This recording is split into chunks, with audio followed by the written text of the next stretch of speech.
자, 한번 따라해 보겠습니다. 주가 쓰시겠다 할 때. 네. 얼마 전에 친한 목사님께 전화가 왔어요. 한 달에 한 번 우리 목사님들끼리 이제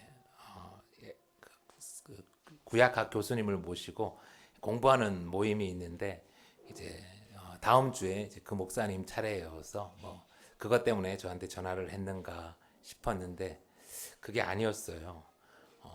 저한테 이제 아무개 성도님을 아시냐고 이렇게 물어보는 거였죠. 몇 년 전에 이제 우리 교회를 잠시 이렇게 계시다가 떠난 분인데 또 무슨 일이냐고 이렇게 물어봤더니 지난주에인가 그 교회로 오셨다는 거예요.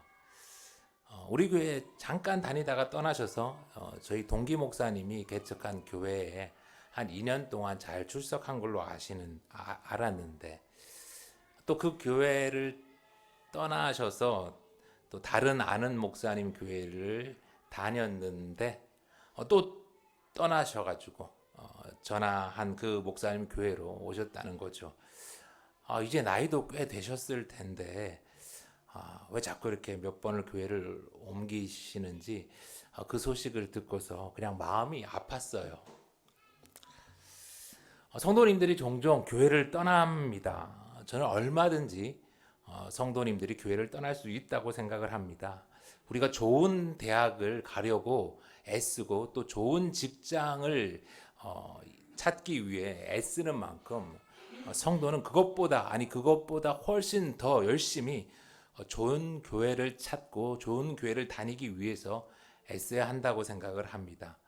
때로는 그 교회가 좋은 교회가 아니라고 생각될 때 또 그 교회를 변화시키기 위해 애를 쓰는데도 도저히 그 희망이 보이지 않을 때는 가슴 아파도 그 정든 교회를 떠나 새로운 교회를 찾아야 한다고 생각을 합니다. 간혹 교회를 떠난다고 그 성도들한테 막말을 퍼붓는 그런 목사가 있다는 그런 기사가 가끔 보이는데요. 그런 목사는 제정신이 아닌 목사가 아니라 먹사, 사꾼이니까 부담을 갖지 말고 떠나셔도 됩니다. 그런데 짧은 시간에 성도님들이 여러 교회를 이렇게 옮기는 것은 별로 좋아 보이지는 않습니다. 아마 누구보다 그 교회를 옮기는 본인이 가장 힘들 것 같아요. 사순절 기간에 오늘 말씀을 준비하면서 성도님들이 누구보다 본인이 제일 힘들 텐데 왜 그리 다니는 교회를 옮기게 되었는가를 고민하고 말씀을 보면서 같이 생각해 보게 되었어요. 아마 우리가 다 잘 알다시피 상당수의 문제들, 거의 한 90%의 문제는 우리 목사들에게 있었을 것입니다. 그동안 목사들이 여러 면에서 잘못했다는 것을 누구도 부인할 수가 없죠. 그러나 또 그렇다고 모든 문제의 원인이 목사에게만 있다고 하기도 좀 아닌 것 같아요. 가끔은 목사도 이 성도들의 등살에 밀려서 교회를 떠나는 일들이 종종 있거든요. 교회 내 수많은 그런 갈등과 문제의 원인이 있는데 그 원인이 무엇일까를 고민하며 오늘 말씀 속에서 저는 목사와 성도들이 바라보는 것이 다르기 때문에 그 문제가 일어난다고 결론을 내렸습니다. 우리가 교회 내 표현으로는 흔히 비전이라고 하죠. 한동안 한국교회 이 목사님들이 부르짖은 그 비전은 하나같이 부흥이었어요. 부흥. 그리고 성장하는 이 한국의 상황에서 교회 부흥의 가장 쉬운 방법은 건축하는 것이었어요. 그래서 수많은 목사들이 교회의 부흥을 비전으로 내세우고 또 무리를 해서 빚을 내어서라도 땅을 사고 건축을 했죠. 모든 성도님들이 그곳을 바라보고 있지 않은데 성도들의 비전이 그게 다는 아닌데 목사와 그 뜻을 같이 하는 소수의 장로들이 대부분의 교회에서 비전을 밀어붙였고 지금에서야 그 후유증으로 몸살을 앓고 있는 교회들이 참 많습니다. 때로는 반대로 교회 재직들이 목사에게 부흥을 종용하고 또 압박을 가하는 경우도 있어요. 친한 목사님이 큰 교회에서 부목사로 있다가 그 교회에서 분립 개척을 해주어서 지하에지만 자그마한 예배당을 마련했고 100여 명의 성도들과 아주 즐겁게 신앙생활을 하고 있었습니다. 그런데 그 중에 아주 열심히 헌금도 하시고 또 교회를 잘 섬기시던 한 안수 집사님이 오셔가지고 목사님한테 자꾸 우리는 언제 이 지하를 벗어나냐고, 언제 제대로 된 땅 사서 건물 올리느냐고 이렇게 다그쳤대요.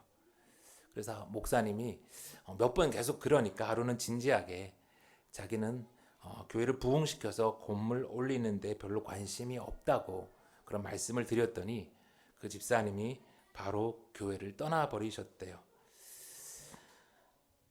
때로는 교인들끼리, 성도님들끼리 바라보는 방향이 달라서 교회 내에 갈등이, 문제가 일어납니다. 요즘 사회에서 문제되는 그 세대 간의 갈등이 교회 안에서도 많이 나타나는 거죠. 아이들을 다 키운 우리 노인 세대는 교회에서 꽃놀이 하는 그런 프로그램 이런 걸 원하죠. 비싼 돈을 들여서 교회 교육관을 건축하는 그런 일은 반가워하지 않습니다.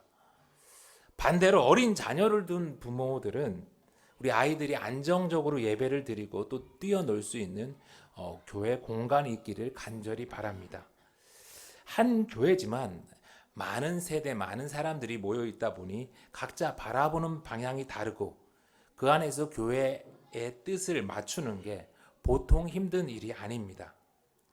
교회 안에서 목사와 성도, 또 성도와 성도 간에도 바라보는 방향이 달라서 이런저런 갈등이 생길 때 우리는 어떻게 해야 할까요?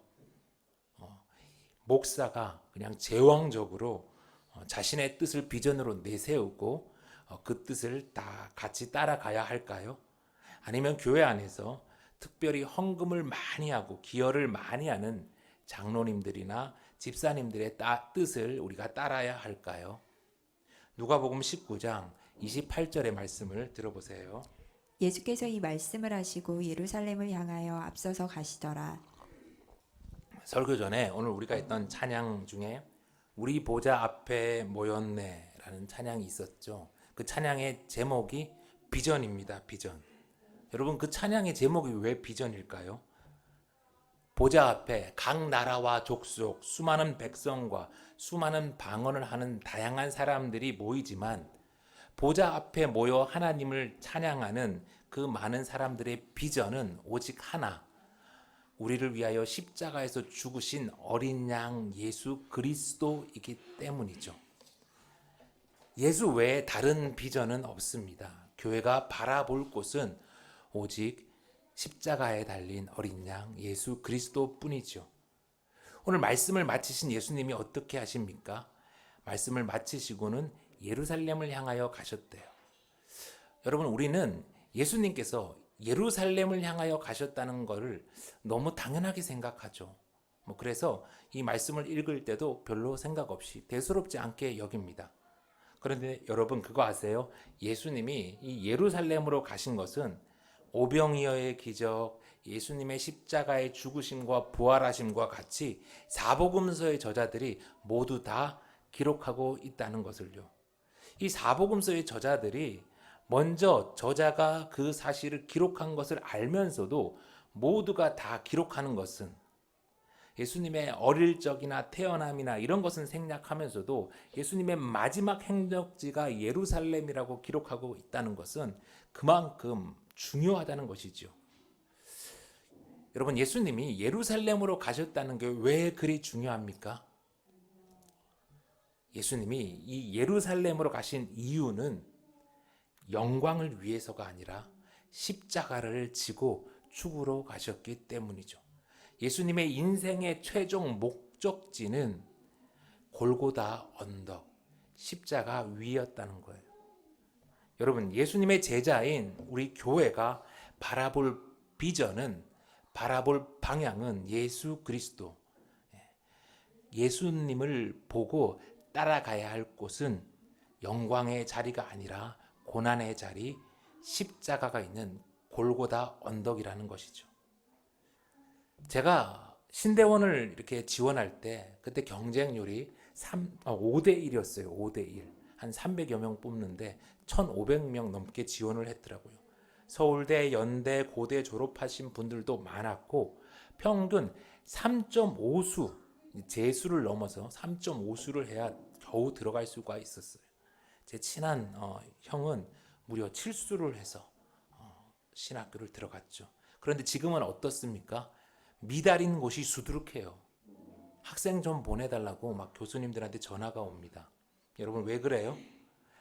얼마 전까지 이 목사의 길이 성공의 길처럼 보였는데 지금은 최저임금도 받지 못하는 고생길인 게 훤하게 보이니까요. 아버지가 큰 교회 담임 목사인 그런 아들들, 딸들만 그 길을 쉽게 가니까요.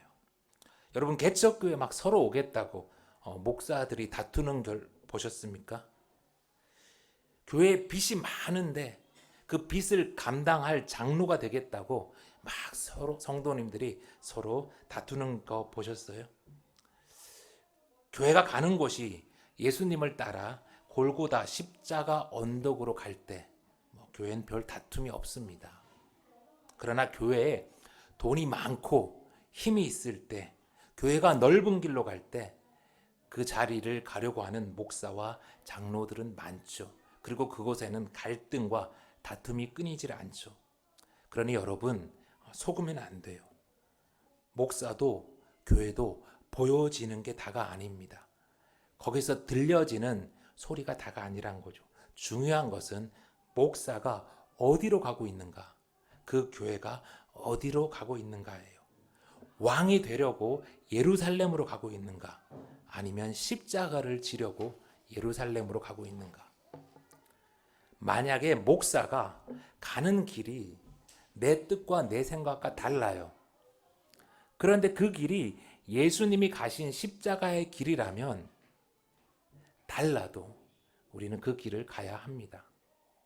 반대로 목사가 가는 그 길이 내 마음과 똑같아요. 그런데 그 길이 예수님이 가는 길이 아니라면 그 길을 함께 가면 안 되는 거죠. 그런데 그동안 한국 교회는 어떻게 했죠? 많은 교회에서 목사와 장로님들이 한 마음으로 길을 가긴 갔는데 그 길이 예수님이 가신 십자가의 길이 아니라 부흥이란 이름으로 예루살렘에 자기들의 울타리를 치고 자기들의 깃발을 세우는 경우가 종종 있었어요. 여러분 많은 사람들이 함께 한다고, 많은 사람들이 좋아한다고 늘 옳은 것은 아닙니다. 목사와 재직들이 한 마음 한 뜻으로 그 길을 간다고 그 길이 다 옳은 것은 아니라는 거예요. 예수님이 가신 길을 가야 옳은 길인 겁니다. 교회는 예수님이 가신 길을, 십자가의 길을 따라갈 때 제대로 가는 것이죠. 마태복음 7장 13절 우리 다 같이 한번 읽어볼게요.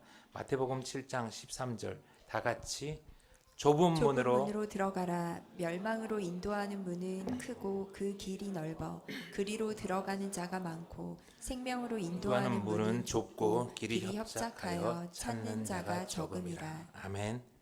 또 한 가지 우리 예수님은 예루살렘으로 가실 때 제자들 앞서서 가셨대요. 고난의 길, 십자가의 길을 예수님은 앞서서 가셨어요. 예수님의 제자는 예수님을 따라 십자가의 길, 그 고난의 길을 앞서서 가는 사람들입니다. 뒤에서 양떼를 보내놓고 막 먼저 가라고 종용하고 그러면서 자기는 뒤에서 뒷짐지고 있는 것은 조직폭력 보스이지 예수님의 제자가 아닙니다. 교회는 필요한 게 있으면 함께 앞장서서 십자가를 지고 그 길을 함께 가는 겁니다. 특별히 목사는, 특별히 재직들은 그래야 합니다. 29절의 말씀 계속해서 보겠습니다. 감람원이라 불리는 산쪽에 있는 벳바게와 베다니에 가까이 가셨을 때에 제자 중 둘을 보내시며 이르시되 너희는 맞은편 마을로 가라. 그리로 들어가면 아직 아무도 타보지 않은 나귀 새끼가 메어 있는 것을 보리니 풀어 끌고 오라. 네, 그림을 보여주세요. 오늘 누가복음 이 19장 29절부터는 본격적인 이 예수님의 고난주간 여정이 이렇게 그려집니다. 이 그림 가운데 있는 예루살렘 성전이 보이시죠? 이 성전의 동쪽 오른쪽 3km 정도 가면 이 베단이라는 마을이 있습니다. 그리고 그 베단이 왼편 성전에 그 가는 길에 저 붉은 선으로 되어 있는 그 길에 벳바게라는 또 작은 마을이 있어요. 종료주일 전날 예수님은 저곳 베다니에서 머무셨어요. 여러분, 베다니가 어떤 곳입니까? 예수님이 사랑하는 나사로를, 죽은 지 나흘 된 그 나사로를 다시 살리신 곳이잖아요. 예루살렘이라는 그 좋은 도시에는 살지 못하는 가난하고 연약한 이들이 이 베다니에 모여 살았어요. 그 베다니를 예수님은 참 좋아했고, 베다니 사람들 역시 우리 예수님을 참 좋아했어요. 그래서 예수님은 이 예루살렘으로 들어가서 마지막 십자가에 달려 죽기 전에 이 베다니에서 그 마지막 짧은 휴식을 보내셨죠. 이제 저 보면 돼요. 그때 나사로의 누이 마리아가 지극히 비싼 향유 옥합을 깨뜨려서 예수님께 붓죠. 그리고 자신의 소중한 머리카락으로 예수님의 발을 정성껏 닦습니다. 아직도 예수님의 몸에 마리아가 부은 그 향유의 그 냄새가 짙게 남아있는 다음날 아침, 그 주일 아침, 예수님은 드디어 마지막 예루살렘으로의 그 발걸음을 옮기시는 거예요. 그런데 이 중요한 순간 예수님이 특별히 제자 둘을 부르십니다. 그래서 지시하는 바가 있었어요. 제자들은 이제 3년간의 고생이 끝나고 이제 드디어 예루살렘에 들어가는구나. 이제는 새로운 시대가 열리는구나. 그렇게 부풀고 들뜬 마음으로 예수님이 지시하는 바를 귀담아 들었죠. 그런데 오늘 예수님의 지시는 너무나 엉뚱한 말씀이었어요. 맞은편 마을로 가서 아직 아무도 타지 않은 나귀 새끼를 끌고 오라. 마태복음 21장 1절을 보니까요. 그들이 예루살렘에 가까이 가서 감람산 벳바게에 이르렀을 때에 예수께서 두 제자를 보내시며 이르시되 너희는 맞은편 마을로 가라. 그리하면 곧 메인 나귀와 나귀 새끼가 함께 있는 것을 보리니 풀어 내게로 끌고 오라. 이 벳바게의 맞은편 마을, 그러니까 지금 제자들이 가서 나귀 새끼를 끌고 오는 이곳은 베다니 마을이었어요. 얼마 전에 예수님이 어디에 계셨습니까? 말 한 필 정도는 그냥 내어줄 수 있는 부자 동네 여리고, 그것도 삭개오의 집에서 계셨잖아요.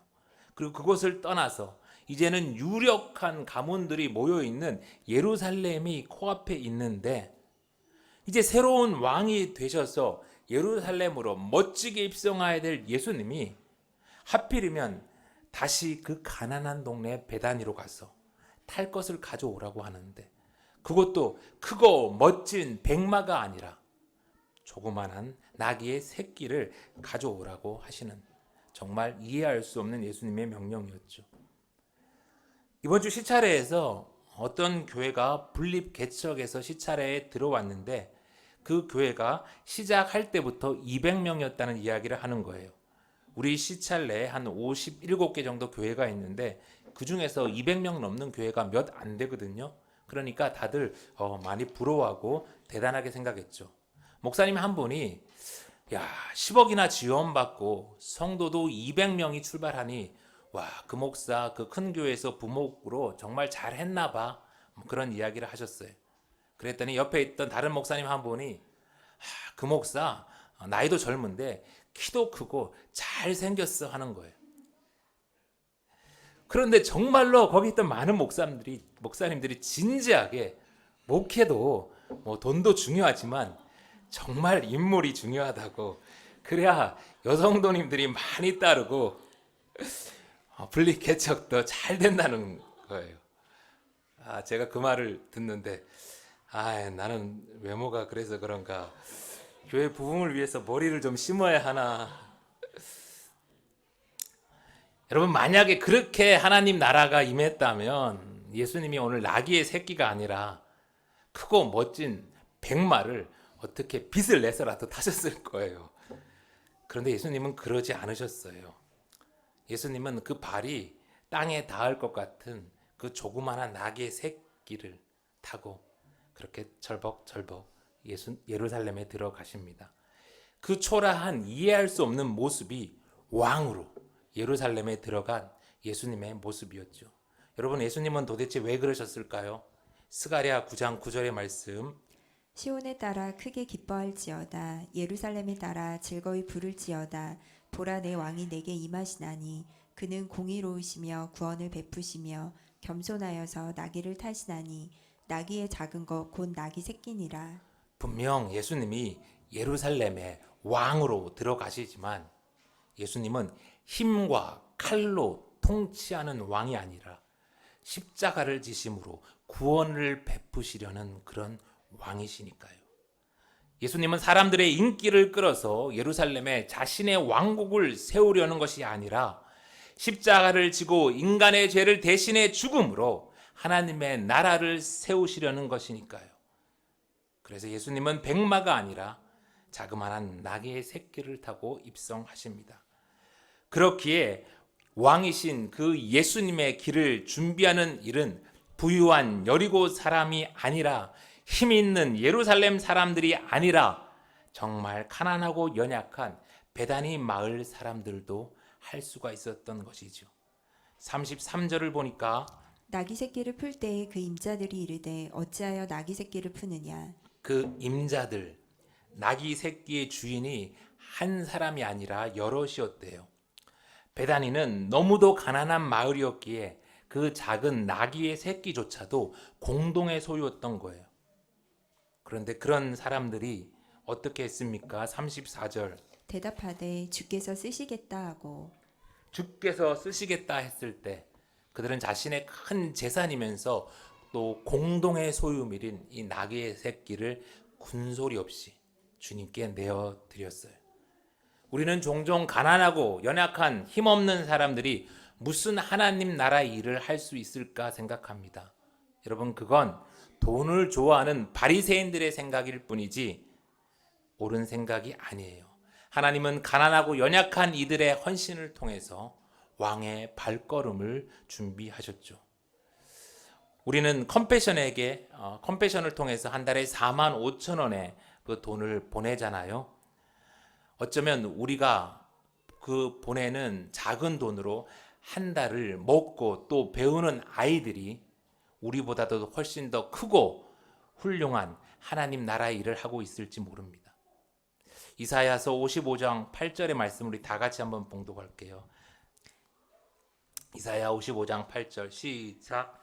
이는 내 생각이 너희의 생각과 다르며 내 길은 너희의 길과 다름이니라. 여호와의 말씀이니라. 이는 하늘이 땅보다 높음 같이 내 길은 너희의 길보다 높으며 내 생각은 너희의 생각보다 높음이니라. 아멘.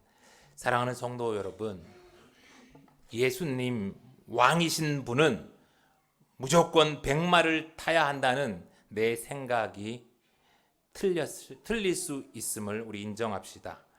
하나님 나라의 일을 위해서 큰 힘이, 큰 돈이 필요하다는 내 생각, 우리의 생각도 틀릴 수 있음을 기억합시다. 하나님은 가난한 베다니 사람들의 가난한 베다니 마리아의 향유 옥합으로 예수님의 장례를 준비하셨고요. 하나님은 가난한 베다니 사람들의 나귀 새끼로 왕의 길을 예비하셨습니다. 지난 7년간 예수 생명교회가 정말 많은 분들의 헌신으로 여기까지 왔습니다. 예수 생명교회가 무엇을 할지 또 그 돈을 어디에 쓰일지도 잘 모르시면서 많은 사람들이 예수 생명교회를 위해 자신의 소중한 나귀 새끼들을 보내주셨어요. 정말 놀랍고 감사했습니다. 그러니 이제는 우리 예수 생명교회도 주님께서 쓰시겠다고 하실 때, 주님이 필요하다고 하실 때 우리가 가진 나귀를 내어드릴 수 있는 그런 교회가 되었으면 참 좋겠습니다. 우리가 드린 나귀가 더 많은 아이들을 먹이며 더 많은 이들을 주님께로 인도하는 예수 생명을 전하는 교회가 되었으면 좋겠습니다. 35절의 말씀입니다. 그것을 예수께로 끌고 와서 자기들의 겉옷을 나귀 새끼 위에 걸쳐놓고 예수를 태우니 가실 때에 그들이 자기의 겉옷을 길에 펴더라. 두 제자가 나귀 새끼를 데리고 왔고 예수님이 그 나귀 새끼를 타려고 하니까 이 제자들이 자신들이 갖고 있던 겉옷을 벗어서 나귀 새끼 위에다가 이렇게 걸칩니다. 아마 제자들은 예수님께서 드디어 예루살렘으로 들어간다고 하시니까 이제 새롭게 왕이 되실 거라는 그 기대 속에 기꺼이 자기의 겉옷을 벗어 예수님께 깔아드렸을 거예요. 그런데 만약에 예수님이 가시는 그 길이 제왕의 길이 아니라 십자가의 길이었음을 알았다면, 죽으러 가시는 것을 알았다면 제자들은 겉옷은커녕 수건도 안 깔았을 거예요.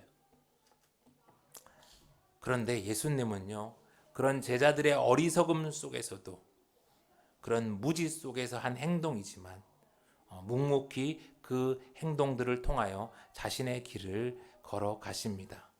여러분, 하나님은 우리의 무지와 우리의 어리석음 속에서도 하나님의 뜻을 이루어 가세요. 37절 말씀. 이미 감람산 내리막길에 가까이 오심에 제자의 온 무리가 자기들이 본 바 모든 능한 일로 인하여 기뻐하며 큰 소리로 하나님을 찬양하여 이르되 찬송하리로다. 주의 이름으로 오시는 왕이여 하늘에는 평화요 가장 높은 곳에는 영광이로다 하니. 제자와 마찬가지로 예루살렘에 오는 예수님을 본 수많은 무리들 역시 이 오병이어로 수천 명을 먹인 이 예수가, 병자를, 아니 심지어 죽은 자를 살린 예수가 자기들의 주의 이름으로 오시는 왕이라고 생각하며 하나님의 대리자로 메시아로 부르며 환영을 했어요. 이제 예수가 새로운 왕으로 예루살렘에 들어가서 저 로마의 군대를 다 쫓아내고 다시 다윗의 왕국, 그 영광을 재현해 주기를 바라며 환호했죠. 그런데 오늘 그들의 외침을 가만히 보니까 마지막에 뭐라고 하면 하늘에는 평화요 가장 높은 곳에는 영광이로다 라고 고백을 합니다. 그들이 알고 고백한 것 같지는 않아요. 그런데 정말 예수님은 그 사람들의 고백처럼 예루살렘에서 들어가 인간을 대신해 십자가에 달려 죽으심으로 원수되었던 인간과 하나님 사이를 다시 화목하게 하십니다. 다시 화평케 하세요. 그래서 하늘에는 평화, 그리고 가장 높은 성부 하나님께 영광을 돌리게 되죠. 이스라엘 백성들이 알고 그런 건 아닌 것 같은데 자기도 모르게 하나님의 이 크고 놀라운 일을 찬양하고 있는 거예요. 마치 예수님의 마음도 모르는 가운데 자기들의 겉옷을 벗어서 그 나귀의 안장에 깔았던 제자들처럼요. 그런데 여러분, 우리도 종종 그럴 때가 있습니다. 그렇지 않나요? 하나님은 우리의 어리석음조차도 다 아시고 우리의 연약함과 무지도 다 아시면서 그 가운데 하나님의 뜻을 이루어 가시죠. 그러니 여러분, 우리 어떤 경우에도 실망할 필요가 없습니다. 낙심할 필요도 없어요. 비록 다 알지 못하지만, 우리가 다 내어드릴 수는 없지만 우리가 예수님이 보일 때 우리의 겉옷을 깔아 드리면 되는 거예요. 예수님이 보일 때 예수님을 향해 찬송하며 영광을 돌리면 되는 겁니다. 예수님을 향해 주께서 쓰시겠다 할 때 나귀 새끼를 드리면 되는 거예요. 39절, 우리 예수님의 마지막 말씀 들으세요. 무리 중 어떤 바리새인들이 말하되 선생이여 당신의 제자들을 책망하소서 하거늘 대답하여 이르시되 내가 너희에게 말하노니 만일 이 사람들이 침묵하면 돌들이 소리 지르리라 하시니라. 사랑하는 성도 여러분, 우리가 하지 않으면 돌들이 우리를 대신해 소리 지를 것입니다. 우리가 하지 않으면 우리보다 더 작고 가난한 교회와 사람들이 우리의 해야 할 일들을 대신할 것입니다. 그러니 오늘 우리가 해야 할 일들을 하는데 망설이지 맙시다. 또 그 일을 교회가 할 때 뒤로 숨지도 맙시다. 비록 작고 많은 숫자는 아닐지라도 누구보다 앞서서, 어느 교회보다 앞서서 예수님이 가시는 그 길을 따라가고 준비하는 예수 생명의 가족들이 다 되기를 간절히 바랍니다.